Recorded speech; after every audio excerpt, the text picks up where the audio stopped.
yang kita cari di dunia ini? Apa yang kita cari?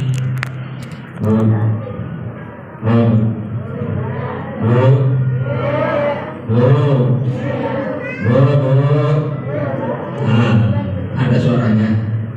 Apa yang kita cari, Ibu? Keberkahan, kebahagiaan. Cuma satu sebenarnya yang kita cari di dunia. Apa itu? Bahagia. Betul? Orang dagang di pasar, apa yang dicari? Bahagia, dapat duit, untung, senang, bahagia kan? Orang pergi ke darat kerja kelapa, apa yang dicari? Bahagia, dapat duit, senang, bisa membiayai anaknya sekolah, bahagia. Berarti sejatinya yang kita cari adalah bahagia. Nah, Allah memberikan kita rumus yang sudah lengkap. Apa kata Allah? Rabbana atina fid dunya hasanah wa fil akhirati hasanah wa qina adzabannar. Ya Allah, berikanlah kami hidup di dunia bahagia, dan berikanlah kepada kami hidup di akhirat juga bahagia. Jadi sejatinya yang kita cari itu hanya bahagia. Orang jualan di pasar pengen bahagia. Cuman ada juga orang yang balik di pasar itu jual ikan sampai di pinggir-pinggir jalan, sampai di dam itu, ya. Ada juga orang sombong, ya. Dia nawar pakai kaki, harga ikan berapa, Bu? Sombong ada orang, sombong ini orangnya. Nah, ini bahaya nih, ya. Jadi hidup ini adalah mencari bahagia. Nah, kita berada di momentum yang pas untuk kita bahagia. Momentum apa itu? Bulan Rajab. Bulan Rajab ini adalah momen yang pas untuk kita menerapkan kebahagiaan dalam hidup kita. Ada apa yang terjadi di bulan Rajab? Ada apa yang terjadi di bulan Rajab? Isra wal Mi'raj. Isra, perjalanan Rasul dari minal masjidil harami ilal masjidil aqsa alladzi barakna haula. Dari Masjidil Haram ke Masjidil Aqsa. Masjidil Aqsa di mana? Masjidil Aqsa di mana? Di Palestina. Nah, hari ini kita bersedih atau berbahagia kira-kira? Bersedih atau berbahagia? Bahagia dicampur sedih. Palestina kasihan dibom-bomin, kita di sini ibu-ibu datang nanti dikasih makanan. Di sana ibu orang anak-anak baca Quran, tiba-tiba di sampingnya bom. Kita di sini enak cari yang yang datang udah dikasih bekal, belum pulang sudah dikasih kantongnya masing-masing. Di Palestina perjuangannya baca Quran, belum Bismillah sudah tumpeng. Perjuangannya luar biasa. Jadi hari ini kita memperingati Isra Mi'raj, di mana tempat itu pernah dilalui Rasulullah SAW. Jadi kita sedih. Karena kalau kita tidak sedih dengan adanya kejadian ini, maka iman kita bermasalah. Jadi paling tidak minimal kita doakan untuk saudara-saudara kita yang ada di Palestina. Itu saatnya. Nah, saat ini adalah waktu momen yang pas untuk memperbaiki diri kita, melatih diri kita agar mendapatkan yang namanya kebahagiaan. At-tahawun bil amri idza hadara waqtu. Sesuatu yang tidak dipersiapkan akan membawa penyesalan pada saatnya tiba. Persiapan apa Bapak Ibu? Persiapan untuk memasuki bulan Ramadan. Lah Ustaz, bulan Ramadan masih jauh. Memang masih jauh, tapi kalau kita tidak persiapkan dari sekarang, percayalah di Ramadan pasti tidak siap. Persiapan itu bulan Rajab itu. Jadi bulan Rajab ini masih ada berapa hari? Sekarang tanggal berapa bulan Rajab? Hah? 22, masih ada sekitar seminggu lagi. Kesempatan kita saat ini untuk melatih diri kita agar bisa di bulan Ramadan. Percayalah, kalau tidak melatih dari sekarang, pasti bulan Ramadannya gagal. Jadi orang yang ingin mendapatkan malam Lailatul Qadar itu setidak-tidaknya dimulai di bulan Rajab, Syaban, Ramadan. Karena Ramadan itu bagaikan 1 tahun, ya, 1 tahun. 1 tahun untuk perjuangan berikutnya. Jadi kita diibaratkan begini, Bapak Ibu. Diibaratkan bulan Rajab itu bulan untuk menanam. Rajab, Syaban itu bulan untuk memupuk. Sedangkan bulan Ramadan itu adalah bulan untuk memanen hasil. Hasil panen kita dari bulan Ramadan kita simpan untuk sampai ke bulan Rajab lagi. Ada yang sudah bikin jadwal, mau masuk Ramadan ada yang bikin jadwal. Mau baca Quran sehari 5 juz. Pas masuk hari pertama loyo. Pas masuk hari pertama lemas. Betul? Maka paling tidak latihannya dari sekarang. Kira-kira berapa lembar, berapa halaman yang sanggup kita baca. Betul. Baik, persiapan apa yang kita lakukan untuk menuju Ramadan? Setidak-tidaknya 2 persiapan. Yang pertama sholat. Yang kedua membaca Al-Quran. Sholat al-imanuddin, as-sholatu imanuddin. Sholat itu tiangnya agama. Jadi kalau cara mengukur hidup kita, ibu-ibu, cara mengukur hidup kita itu gampang. Kita lihat sholat. Kita lihat sholat kita. Sholat kita benar, pasti hidup kita benar. Sholat kita berantakan, pasti hidup kita juga berantakan. Kenapa? As-sholatu imanuddin. Sholat itu tiangnya agama. Kalau sholat kita roboh, pasti kehidupan kita roboh. Pasti rezeki kita berantakan. Tapi kalau sholat kita benar, semuanya jadi benar. Rezeki kita lancar, hidup kita benar. Pikiran kita tidak raut, semraut. Apa itu semraut? Kusut. Tapi kalau sholat sudah berantakan, percaya amalan-amalan yang lain pasti berantakan. Mau dikasih amalan apapun itu pasti berantakan. Jadi yang pertama harus diperbaiki adalah sholat. Yang kedua adalah membaca Al-Quran. Membaca Al-Quran dikatakan dalam sebuah hadis, Innallaha yarfa'u bihadal Qur'ani aqwaman wa yadau bihi akharin. Sesungguhnya Allah mengangkat derajat orang-orang di antara kalian dengan Al-Quran ini, dan menjatuhkan derajat orang-orang di antara kalian dengan Al-Quran ini. Artinya apa? Siapa yang sering membaca Al-Quran, percayalah pasti derajatnya diangkat, pasti derajatnya dimuliakan. Baik Bapak Ibu bisa mengadakan uji coba, agar kita percaya, menambah keyakinan kita. Coba Bapak Ibu selama 7 hari bangun sholat subuh, setelah itu baca Al-Quran 2 halaman saja. Pasti siangnya itu enak, nikmat, tenang, aman, damai.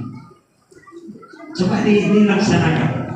Atau bisa sering hari ini setelah sholat subuh baca Quran, baru keluar rumah. Ya. Jadi jangan keluar rumah sebelum membaca Al-Quran, walaupun hanya 1 halaman. Atau salah sering misalkan hari ini sholat subuh baca Quran, baru melakukan kegiatan keluar rumah. Besok Sholat subuh, habis sholat subuh langsung keluar rumah. Coba yang dirasakan apa? Pasti beda. Karena Al-Quran itu memberikan energi ketenangan batin. Al-Quran itu memberikan energi kenyamanan hati. Al-Quran itu memberikan energi kekuatan pikiran, ketajaman pikiran.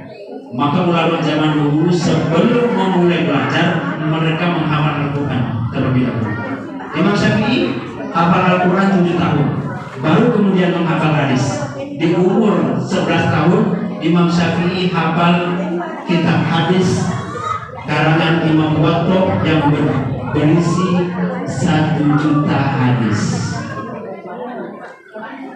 Ibu, 1 juta hadis, gimana kira-kira hafalnya?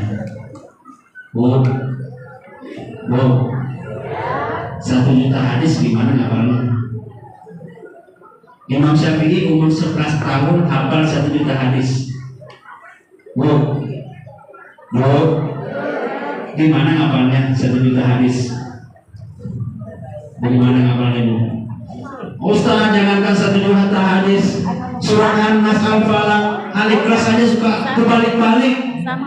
Kadang-kadang lupa ujung, ingat ujung lupa awal. Apalagi 1 juta hadis. Jadi kunci kecerdasan adalah dengan menghafal Al-Quran. Imam Syafi'i mencontohkan, dia di umur 7 tahun sudah hafal Quran, kemudian di umur 11 tahun hafal kitab Muwatta karangan gurunya Imam Malik yang berisi 1 juta hadis. Nah, ibu yang punya anak, pengen anaknya cerdas, masukkan ke TPQ, masukkan ke tempat belajar Al-Quran. Usahakan anak-anak kita menghafal Al-Quran, tapi jangan dipaksa. Makin dipaksa, kamu pokoknya harus hafal Quran di umur 7 tahun. Percaya anaknya mungkin pingsan. Jangan dipaksa. Ya semampunya aja. Tapi kita arahkan anak kita. Kalau dia hafal Al-Quran 30 juz, maka itu rezeki dari Allah. Karena tidak semua Allah berikan anugerah untuk hafal Al-Quran. Tapi kita hafal, arahkan dulu untuk menghafal Al-Quran. Karena Al-Quran itu membawa kepada kecerdasan. Ya. Al-Quran itu membuka kecerdasan anak. Saya tadi bilang, ibu-ibu kalau pengen mencoba, besok pagi setelah sholat subuh baca Quran. Kalau bisa 1 juz lebih bagus. Rasakan ketenangan sepanjang hari itu sampai malam. Besoknya lagi tidak usah baca Quran, pasti hatinya terasa gersang. Ada yang kurang, bawahnya pengen marah-marah. Suami salah dikit bisa ngamuk. Tapi kalau baca Quran itu bawahnya tenang. Dirasakan. Jadi kita punya kunci. Yang pertama, sebelum keluar rumah baca Quran. Habis subuh nih, sebelum keluar rumah baca Al-Quran. Yang kedua, kalau anak-anak kita pengen cerdas, arahkan dulu dia untuk mengaji Al-Quran, untuk menghafal Al-Quran. Kita motivasi. Percayalah, ibu yang melalaikan Al-Quran pasti anaknya juga susah untuk menghafal Al-Quran. Jadi kalau anak ibu dia dimasukkan ke TPA untuk menghafal Al-Quran, mau tidak mau ibu juga harus tirakat. Apa yang tirakat? Tirakat dulu. Tirakat. Bertirakat. Tirakat itu kita melakukan sesuatu, bertawasul dengan sesuatu agar anak kita yang belajar sukses. Oke, saya punya teman. Saya punya teman waktu di Jakarta. Anaknya Kori, ya, sering menang provinsi. Satu hari saya bertemu dengan ibunya. Saya bertanya, Bu, kok anak ibu bisa sampai jadi Kori? Oh, Ustaz, saya tidak ada tahu apa-apa. Ustaz, saya tidak paham apa-apa. Tapi kata orang tua dulu, kalau anak kita mau sukses, ketika anak kita masuk pesantren, tirakatkan. Apa itu tirakatkan? Saya puasa dengan keberkahan puasa itu, saya minta kepada Ya Allah, mudah-mudahan anak saya di pesantren ini sukses. Kata ibu ini, Pak, anak saya berjuang untuk agama di pesantren. Masa saya di rumah enak-enak aja duduk santai aja? Maka saya juga berjuang di sini dengan doa. Orang yang berpuasa doanya mustajab. Maka setiap berbuka puasa saya doakan mudah-mudahan anak saya sukses dalam pendidikan agama. Yang kedua, kita baca juga Al-Quran. Kita bertawasul, tawasul ini boleh. Kita bertawasul dengan Al-Quran. Ya Allah, saya ingin membaca Al-Quran hari ini satu ayat. Mudah-mudahan dengan satu ayat ini membawa wasilah, membawa keberkahan untuk sukses atas saya. Jadi tawasul, ya. Jadi tawasul itu bukan hanya yang tahlilan itu, bukan hanya itu aja ya. Bukan tahlilan, bukan itu aja. Tawasul itu banyak. Sebagaimana yang dicontohkan orang yang masuk ke dalam gua. Ya. 3 pemuda yang masuk ke dalam gua. Kan sering kita dengar ceritanya ya. 3 pemuda masuk ke dalam gua, tiba-tiba ditutup batu, longsor, tertutup dengan batu pintu guanya. Satu bertawasul, ya Allah, saya pernah bertemu dengan perempuan diajak nasihat tapi saya menolak, maka bukakanlah pintu ini. Geser pintu itu, terbuka sedikit. Dan tiba-tiba yang berbuat tawasul semua pintu terbuka. Nabi Adam alaihissalam bertawasul. Nabi Adam alaihissalam bertawasul.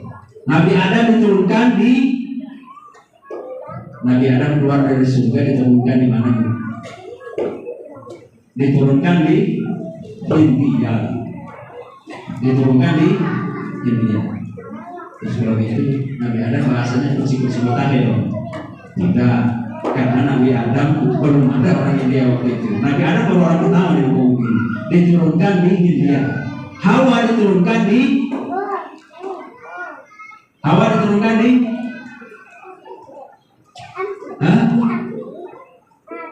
diturunkan di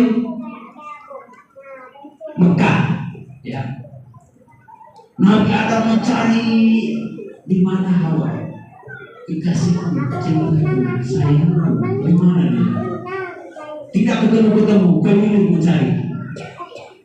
Namun Nabi Adam ingat waktu dia dijadikan, dia ketika bersujud kepada Allah dan mengangkat kepalanya, dia melihat ada tulisan di atas itu Allah dan Ahmad. Sebelah kanan Allah, sebelah kiri Ahmad. Kemudian Nabi Adam bertawasul, ya Allah, dengan keberkahan nama Ahmad. Ya Allah, dengan keberkahan Ahmad. Dan saya percaya Ahmad ini adalah orang mulia karena bergandengan dengan namamu di arsy. Maka pertemukanlah saya dengan istriku Hawa. Maka berjumpalah Nabi Adam dan Hawa di Jabal Rahmah, di Jabal Gunung Kasih Sayang, Jabal Rahmah, karena pertemuan Nabi Adam dan dia bertawasul dengan Nabi Muhammad. Maka tawasul ini dibolehkan. Jadi ibu tadi yang pertama kita perbaiki sholat kita, yang kedua kita perbaiki Al-Quran. Kita rutinkan untuk baca Al-Quran dari sekarang. Dan latihan berpuasa masih ada 7 hari. Kalau bisa minimal yang belum. Kalau yang sudah saya yakin banyak sudah ya. Yang belum minimal di Rajab ini dapat sekali. Rajab misalkan, kemudian kalau tidak bisa banyak dapatlah 1 hari.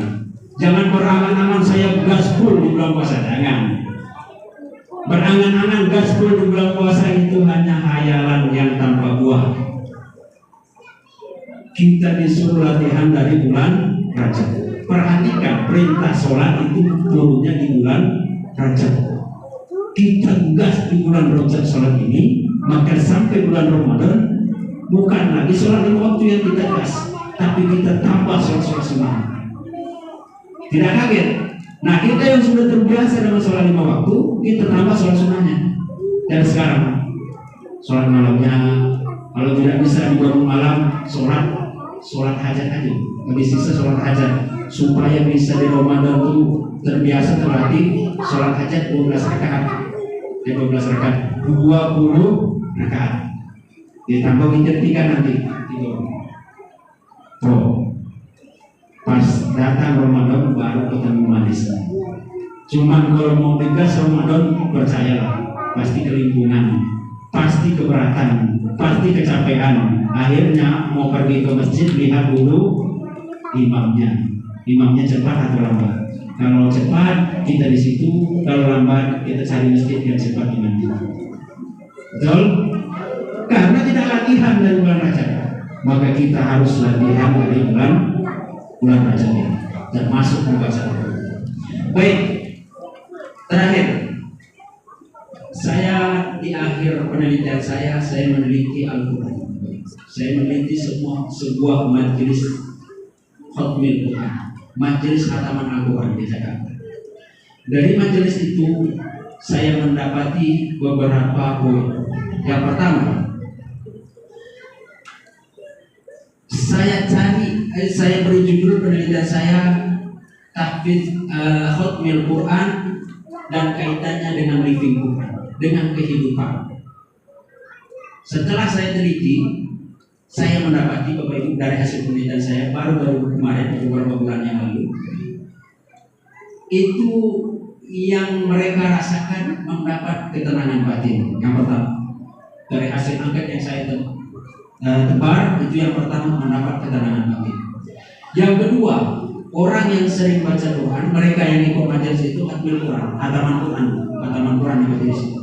Yang mereka rajin ikut majelis khataman Quran itu, mereka terbiasa membaca Al-Quran setelah subuh. Dari mereka yang terbiasa membaca Al-Quran setelah subuh, mereka badannya menjadi sehat, pikirannya menjadi tenang.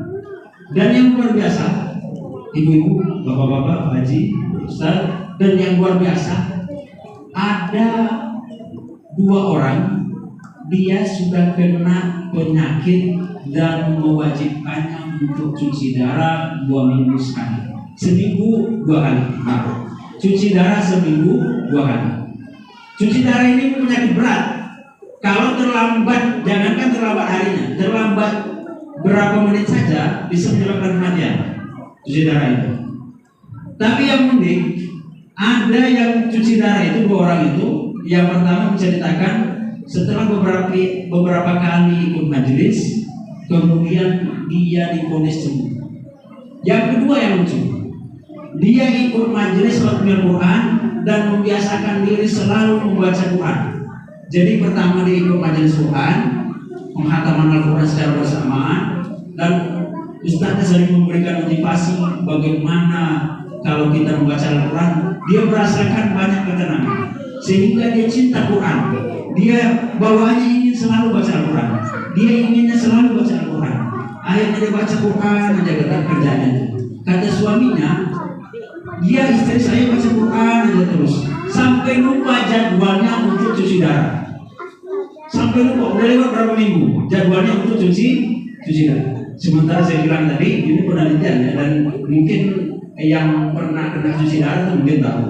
Nanti kita silakan dicari. Orang yang cuci darah itu biasanya tidak boleh telat, 1 jam tidak boleh telat. Dia lewat beberapa hari bahkan beberapa minggu. Jadi dia saking asiknya baca Quran, dia lupa untuk mencuci darah. Kata suaminya, perasaan kamu sudah lama nih tidak cuci darah, jangan-jangan waktunya sudah lewat. Pas lihat jadwalnya sudah lewat jauh. Akhirnya datang ke dokter, dokternya bilang pas dicek, ibu sudah diperbolehkan untuk tidak cuci darah. Wa nunazzilu minal Qur'ani ma huwa shifaa'un wa rahmatun lil mu'minin. Wa nunazzilu minal Qur'an, dan kami turunkan Al-Quran, ma huwa shifaa'un, dan Al-Quran itu menjadi obat, wa rahmatul lil mu'minin, dan rahmat, kebahagiaan, ketenangan untuk orang-orang mukmin. Kita percaya Allah atau tidak? Percaya Allah atau tidak? Pasti percaya Allah. Kalau tidak percaya Allah berarti kita kafir, harus bersyahadat lagi. Orang tua dulu, kita ada Pak Haji Petanipi, dulu beliau kalau membantu orang Haji ya, cukup dengan air putih, dibacakan anak ayat tertentu sembuh. Kenapa orang-orang sekarang minum obat setiap hari tidak sembuh? Karena keyakinan kita sudah mulai runtuh. Yang akan pertama diangkat dalam hidup kita ini adalah keyakinan. keyakinan kita mulai luntur. Kita baca Quran tapi kita tidak yakin bahwa Al-Quran ini kalam Allah. Quran ini mukjizat, bukan barang sembarangan. Siapa yang membacanya pasti dapat kebahagiaan. Siapa yang membacanya pasti dapat ketenangan. Pasti. Bukan mungkin, pasti. Tapi siapa yang meninggalkan Al-Quran pasti sengsara. Siapa yang meninggalkan Al-Quran pasti hancur. Siapa yang meninggalkan Al-Quran pasti direndahkan Allah. Kalau Allah yang sudah merendahkan, maka tidak akan ada yang bisa mengangkat. Jadi Al-Quran inilah yang memberikan Rasul untuk kita yang ada sampai saat ini. Al-Quran inilah senjata yang dititipkan Rasul kepada ulama-ulama sampai kepada kita. Kita mau jadikan Al-Quran ini senjata atau mau kita biarkan? Kita mau pakai Al-Quran ini sebagai pedoman hidup kita atau kita mau mencari pedoman lain? Kita mau mengikuti artis, kita mau mengikuti orang-orang yang kita anggap hebat, maka kita pasti sengsara. Maka Al-Quran inilah satu-satunya senjata bagi kita. Ibu-ibu sering minta amalan ke kiai, sering minta amalan ke ustaz. Amalan itu namanya mujarobah. Mujarobah itu artinya jarobah yujaribi, mencoba. Amalan itu paten, luar biasa. Kenapa bisa luar biasa? Karena mujarobah sudah diuji coba oleh ulama-ulama, sudah diuji coba oleh orang-orang soleh. Tapi Al-Quran bukan mujarobah, pasti dari Rasulullah, pasti datang dari Allah. Jadi kita mau pakai yang uji coba atau yang pasti yang datangnya dari Allah? Tentu kita memakai yang pasti. Bukan berarti kita meninggalkan mujarobah, bukan Bapak Ibu. Al-Quran utamakan, baru cari amalan. Minta ke kiai amalan untuk ini, minta ke karena begini. Kata kiai tersebut namanya Kiai Fubroni, beliau hafiz Al-Quran, hafal Al-Quran, 20 tahun pesantren, pimpinan majelis itu yang saya teliti itu 20 tahun di pesantren. Beliau menguasai ilmu alat, nahwu sorof, bahasa Arab dan sebagainya, ilmu tauhid, ilmu fikih, dia kuasai semuanya di 20 tahun menyantren. Yang saya teliti, tempat majelis yang saya teliti. Kata beliau, sholawat bagus, zikiran bagus. Ada yang dibilang ini zikiran supaya kita dibukakan pintu rezeki. Kata beliau benar. Ini sholawat supaya kita dibukakan pintu rezeki. Kata beliau benar. Tapi itu amalan untuk membuka pintu rezeki. Nah, ada kuncinya. Kuncinya adalah Al-Quran. Amalan itu memang benar, tapi amalan itu belum berfungsi kalau kita tidak baca Al-Quran. Ibu-ibu datang ke kiai minta amalan, ini bohong. Amalannya tidak berfungsi, bukan tidak berfungsi. Kita tidak membaca Al-Quran. Oleh karena itu, dari hari ini 22 Rajab kita coba diri kita, nanti kita di diri kita. Berapa sih kita dapat keseharian membaca Al-Quran? Jangan pernah angan-angan tiba-tiba nanti awal bulan puasa saya membaca 1 juz. Ya, angan-angan yang tidak berbuah. Kita mulai dari sekarang. Mungkin ini yang bisa saya sampaikan. Mohon maaf yang sebesar-besarnya. Wabillahi taufiq wal hidayah. Wassalamualaikum warahmatullahi wabarakatuh.